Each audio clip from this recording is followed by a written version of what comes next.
Hi everybody, welcome to a glorious summer's sunny Friday. As you can see, the Parkinson's Walks studio is in the middle of being decorated by my wife. I have to wait a bit for the full effect. Geraniums in the middle, and then we've got the other plants are called Million Bells. I think she's been shortchanged personally. Anyway, on with the show, as they say.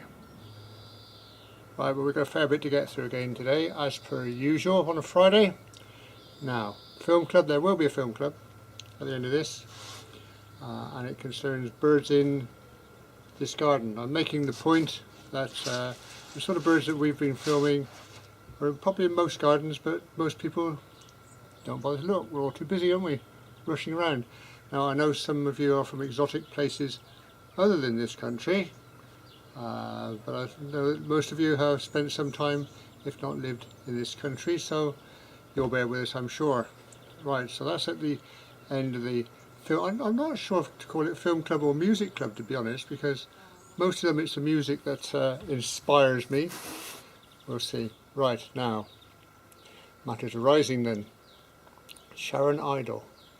She goes back to the driving. A few vlogs ago I showed a video of a fast drive from South Wales through the lanes, and Sharon says, that driving experience in the previous episode reminds me of some years back when I drove to Bournemouth in XJ12. Wow, I don't know if any of you know XJ12, Jaguar XJ12. They don't hang about. She's a little bit of a lady of mystery, isn't she, our Sharon? But if that video reminded her of that drive, I'm not sure I'd wanted to be on that. Now, still clearing up on the older things. John Teehee is trawling through the back file, as it were, and he's got as far as the Dowswell Viaduct, huge viaduct just outside Cheltenham, and he has a personal experience. If you don't mind, I'll read it to you. I think it's very exciting. He says, I remember as a kid going up to the Dowswell Viaduct when it was blown up.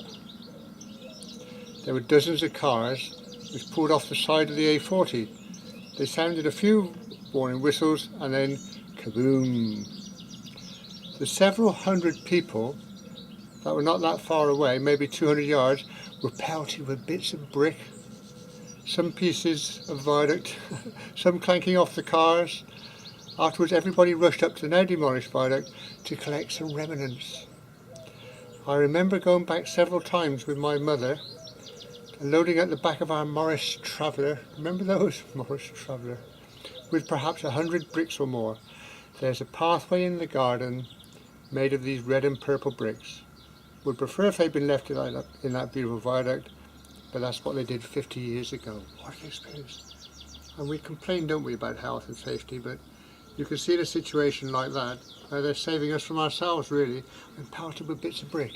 You get one of those engineering bricks on your head, I should think it wouldn't do you a great deal of good, to be honest. Right, so, the last vlog was involved Adge Cutler and his threshing machine. James Weeks. James, as you know, is the owner of our official Parkinson's Walk mascot, Sumac. James says, the innocence of youth.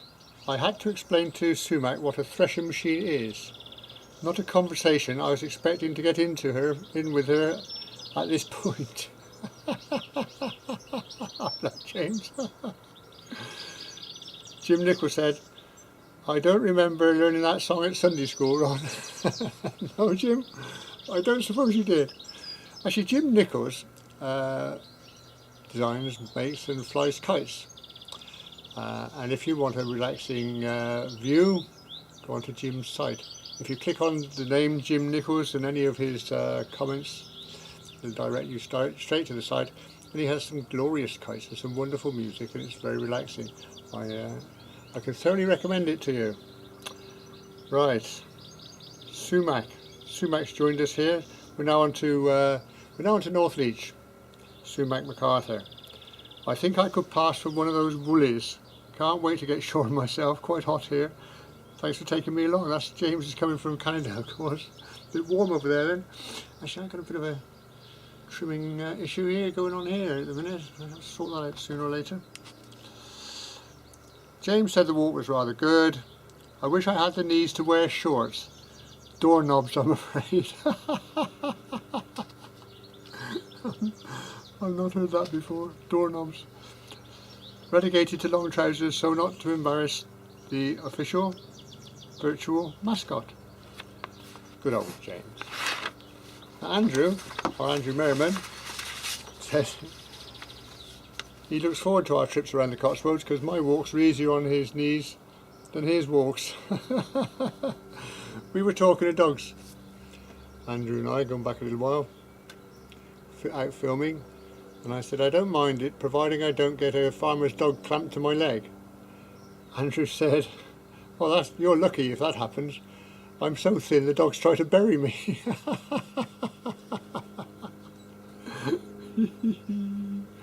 Oh well. Nicholas Bent.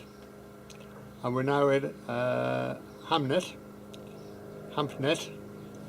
going out from the North Beach walk. He says, I've never seen decorations anywhere like those in Hampnet Church. In Wikipedia, it says between 1868 and 1871, the incumbent, Reverend W. Wiggins, had the interior walls stencilled in a colourful medieval style. That's the ones you can see. He said, this was not appreciated by the parishioners who attempted to raise money to have it whitewashed, but failed to raise the required amount. Thank goodness they failed. My gosh, can you... What? I suppose people just don't like change, do they? That's what it goes on about. There we go for Simon. He was so disappointed. Oh, here we go again. I wish you'd go somewhere else. Wouldn't mind if they put silencers on the blessed things. Right, there we go for Simon says, I'm so disappointed that you didn't point out the telephone exchange opposite the Ferrari garage. Simon, you're something to do with telecoms then, we're starting to guess. I see. Fair enough. I don't think the Ferrari garage is there anymore. I think it's long gone. There you go. He said, last time I was there, I was stopped by some tourists looking for Ronnie Barker's antique shop. I had the sad job of pointing out it was in Chipping Norton.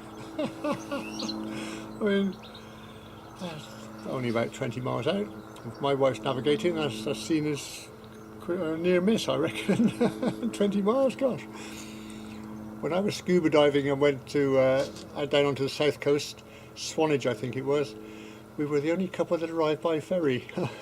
Long story. Right, now, Prophet 5, which is our Ron, replied, my wife's studio is at the back of Ronnie Barker's old shop.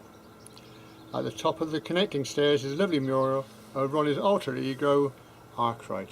Wow. So if you're ever in Chipping Norton then, go to Ronnie Barker's shop, pop and have a look at the mural, and then pop into Ron's wife's studio. See if there's something there that might appeal to you.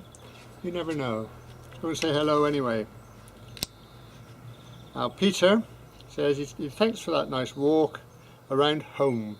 Just the tonic I needed after another week of working from home. I could almost smell the fresh air. Peter in Taiwan. I imagine it might be a bit warm there, Peter, yeah. Another Peter, Peter Smith, said, any comments from me would be superfluous, but it won't stop me making some. Another gem, Cotswolds at their best. I'm an armchair walker these days, so thanks to this. You're most welcome, Peter. You're most welcome. You can join us on all of them. Right, now, next week we're going to Yate. We're continuing on our series of the Birmingham to Gloucester to Bristol Railway. And we've got as far as Yate, which would probably mark the limit, I think, because I think from here on in it's so heavily developed. I know one or two tracks have been made into a cycleway, but even so, I think it's quite heavily developed, so Yate might be it. And it's a nice one to end on, if that's the case. It's a very curious layout. I won't say too much, you might know it anyway, but very curious layout. And if you got on the wrong platform there, and you didn't have much time, I think you're in some sort of trouble, some sort of difficulties, I think. And we go from there then out to Thornbury. because the branch line started at Yates Station, went out to Thornbury, so I thought it worth a wander, go and see if there's anything that we can see. Right, so film club, music club, call it what you will. Garden birds, filmed in this garden. Actually, it was filmed in this garden, but the garden has changed quite a bit since then, as no doubt you'll see. But anyway, we'll go into the film club, go and see what we can see. And I'll see you in Yate next Friday. Don't be late.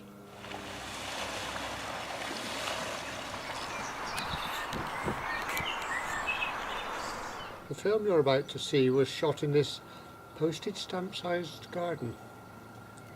We don't live in the middle of nowhere, we live in a village in the southwest, probably 500 souls, so we're not exactly densely populated, I guess, but I do think that most people can see the same range of birds. And we do have lots of tall hedges round about, which I think probably very useful, very helpful for bird life. But even so, I still think that most of these birds are quite common. It's just that these days people just, or we don't, sit and look. We're too busy rushing here, rushing there. So here's a tip. Go put a little bit of food out, get yourself a nice comfy chair, do yourself a favour, sit and watch.